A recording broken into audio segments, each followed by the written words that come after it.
Je suis un homme de nature un peu de nature positive. Donc je pense que le fait d'avoir deux exécutifs, c'est une chance. Le fait qu'on ait une monarchie forte, c'est une chance. C'est une chance parce que c'est une institution qui permet la continuité de l'État dans la sa longue durée. Je vais juste donner un exemple. J'ouvre et je fais une parenthèse. On a reçu un jeune très très intéressant qui était le directeur de la délibérée réunie du Sénégal et qui a visité le Maroc. Il a fait un grand tour du Maroc, de Tanger jusqu'au sud, et il est revenu à la primature rencontrer le chef de gouvernement et il m'a dit quelque chose dont je n'avais pas conscience. Il dit, vous savez, vous au Maroc, vous avez la chance de finir au projet. Je dis, qui fait qu'on a la chance de finir le projet? Il dit, oui, vous savez, au Sénégal, il y a un président qui est élu sur un programme pour faire un port, un aéroport ou une route. Il vient, il est élu, il démarre le port, l'aéroport ou la route, puis il y a des élections. Donc on s'arrête, on fait des élections. Si le président sortant gagne les élections, on continue le port, l'aéroport ou la route. Mais par contre, s'il ne gagne pas les élections, le projet il est remis en cause, on va démarrer autre chose. Donc quand vous venez à Dakar ou vous venez au Sénégal, vous avez plein de projets qui ont démarré mais qui n'ont pas abouti. Et donc, le fait d'avoir un pouvoir exécutif qui a un long terme est un immense avantage. Le fait que nous ayons un pouvoir exécutif élu, c'est l'expression de la volonté populaire. L'une des frustrations que j'ai eues, c'est qu'il y ait un manque de coordination, en tout cas pendant la période dans laquelle j'étais dans le gouvernement, entre les deux pouvoirs exécutifs. Ce manque de coordination, on en a payé le prix, je pense, on en paye le prix. Le modèle de démocratie marocaine a un certain nombre d'avantages. Mais en même temps, il a des limites, il a de vraies limites. Parce que, il y a 10 ans, quand on a créé Tizi, quand on en parlait tout à l'heure, nous voulions absolument que ce soit le peuple qui choisisse ses gouvernements. C'est le cas, c'était le cas. Donc un gouvernement est sorti des urnes, il a eu le pouvoir pendant 5 ans, il y a eu de nouvelles élections et cette coalition gouvernementale, un peu hétéroclite mais quand même, est restée au pouvoir pendant 10 ans. Donc, cette année, ça fera 10 ans.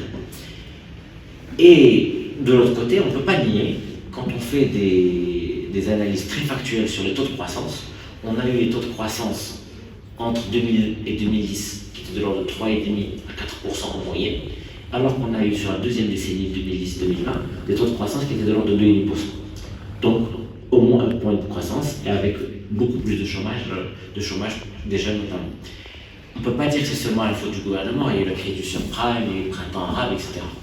Mais le fait est que le gouvernement Jto, par exemple, comme j'étais à la primature, on compare beaucoup les chefs de gouvernement. Le gouvernement Yousfi, Jto, Bestifassi, Belkiren et Esmaïl. Et on parlait du gouvernement Jto comme étant l'un des gouvernements les plus efficaces des 20 dernières années. Et c'était un gouvernement qui faisait fi des résultats des urnes. Donc, moi, à mon avis, nous sommes dans un dilemme. Dans un cas, on souhaite une démocratie dans lequel on veut que le peuple exprime sa volonté et qu'on arrive des gens au pouvoir. Mais quand les gens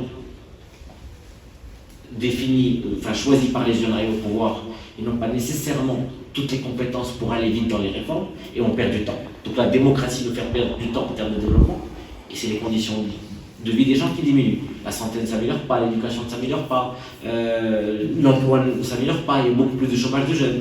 Beaucoup de jeunes qui vont aller chercher du travail vont avoir du mal à trouver du travail parce que l'éducation n'est pas nécessairement très bonne, la formation professionnelle n'est pas nécessairement, et que l'économie ne crée pas cet emploi.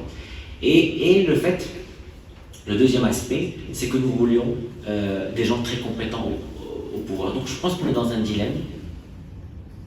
Et à titre personnel, c'est une interrogation que je me pose. Elle est dure et d'autant plus que c'est un revirement de position d'Yali. Moi, je me pose la question si on doit profiter de la pandémie qui a créé un état d'urgence pour mettre peut-être la démocratie élective peut-être entre parenthèses pendant 5 ans, en disant, au vu de l'état d'urgence actuel, nous avons besoin de faire face à de très très très grandes difficultés. Et par conséquent, on a un nouveau modèle de développement qui va sortir.